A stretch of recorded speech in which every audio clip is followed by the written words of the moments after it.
top of everything. Nutritionally, physically, mentally, spiritually, psychologically. And coming to the ring tonight, we felt really good. We felt very confident. And I would say that this is definitely I would say this is one of the one of the things too, he has lost maybe not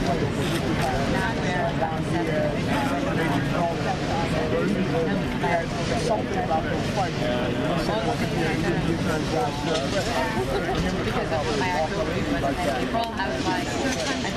Well, this is the thing about me and Paul, I guess it's not really, we are really good friends. I try to keep that out of public. I didn't want to disrupt the fight. I didn't want to, make the public feel like, these are two best friends going at it, and this is going to be a walkover fight. Nobody cares about this fight.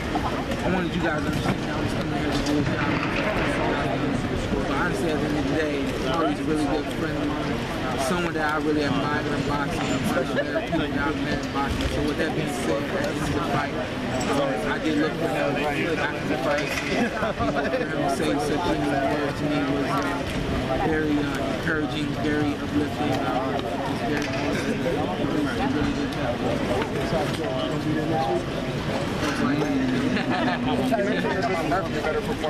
What is it that you want to grow as a player? How do you change to go wide? I don't know. Honestly, I would say we work hard. We work extremely hard. Not only that, everything that we do each fight, we continue to do that and more. So, the basics, the fundamentals, the power, the speed. We work on every attribute of my style, my talent, my craft. And we just try to build each fight instead of taking it back. And you also mentioned that Paulie's craft I couldn't allow it to work. I knew coming to the ring that he was a crafty fighter, veteran.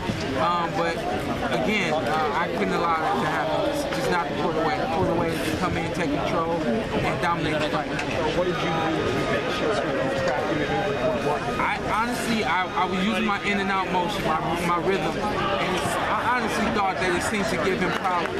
He did his feigning that he always does, and he tried to pop his jab that he always does. But I did feel some hesitation coming from him from my bounce, so I did try to use a little bounce to disrupt that. Also my jab to disrupt what he had going on, and again being aggressive to disrupt that. The sky's the limit. Big fights, usually is one of the best parts of the race. Everyone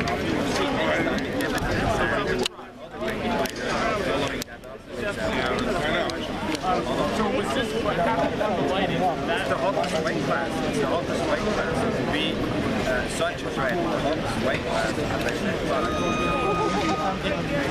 Did you guys run second line?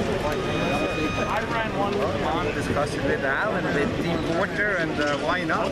I mean, me as a fan, after what we've seen what he's done with Devin, which is an outstanding boxer, what he's done with Paulie, who's an outstanding boxer, Floyd is the best boxer from boxing point of view. So I'd love to see the matchup with somebody as young and as aggressive and relentless.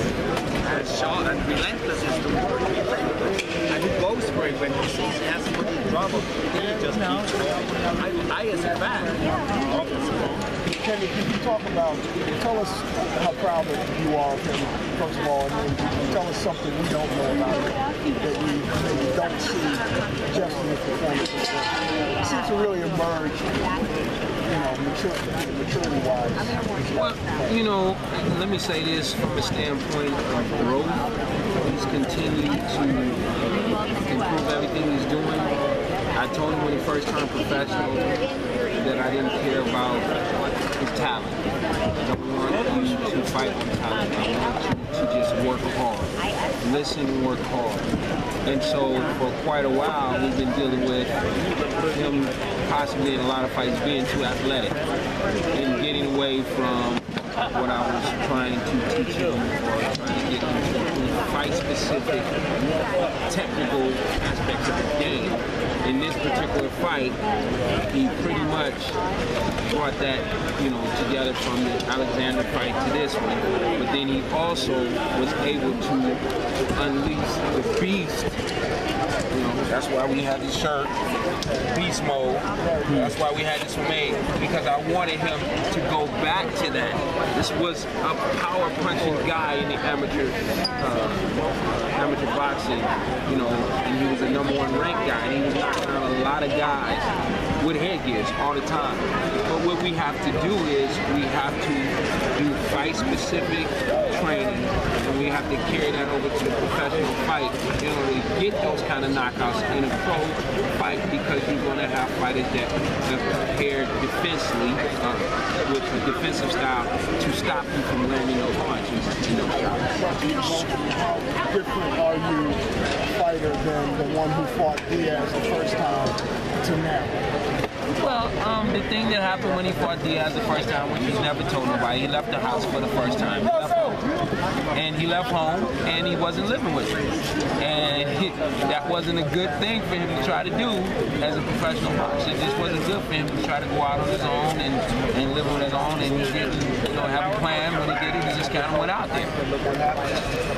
Nothing. He just was a young man that decided he wanted to go out.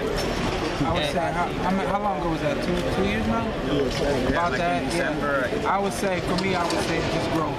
You know, getting older, getting more mature in the sport, more mature as a person, understanding the do's and the don'ts. The win twos and the win not twos. You know, so it's always been a learning process for me for Team Porter. We're still learning, and as you guys can see, we're still growing. Sean, does Kell Brook have to happen next? I don't know if he's next in line. If he is, then you're not really worried about anyone.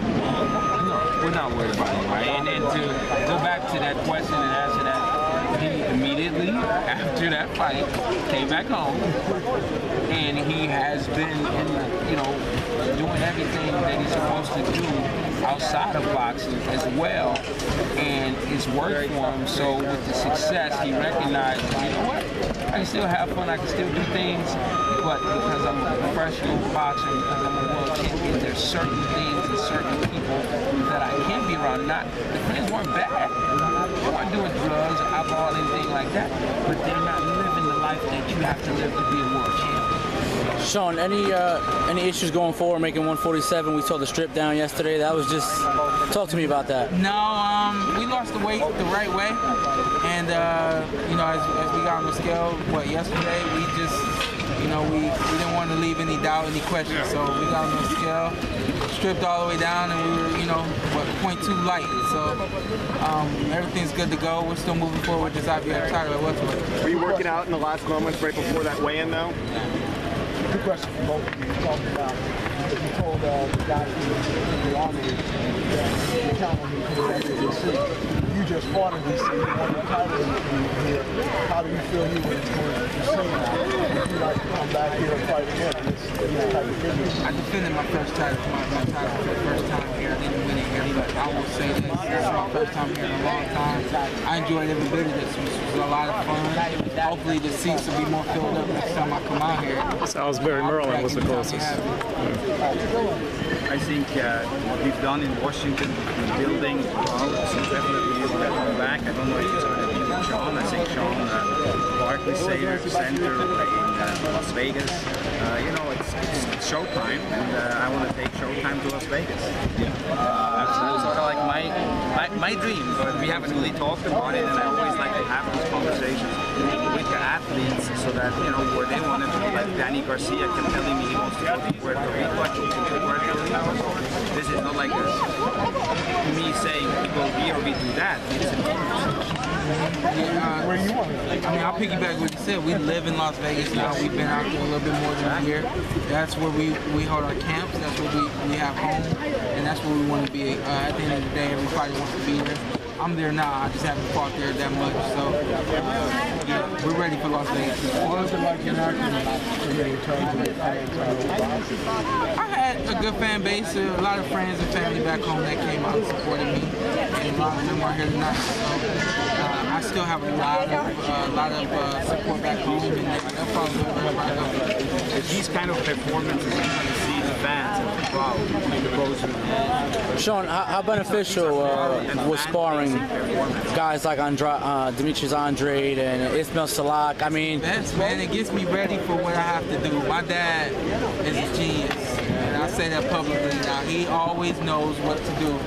You listen to God, I listen to God, and I follow my dad. My dad, he always has a plan and always works out when we follow it.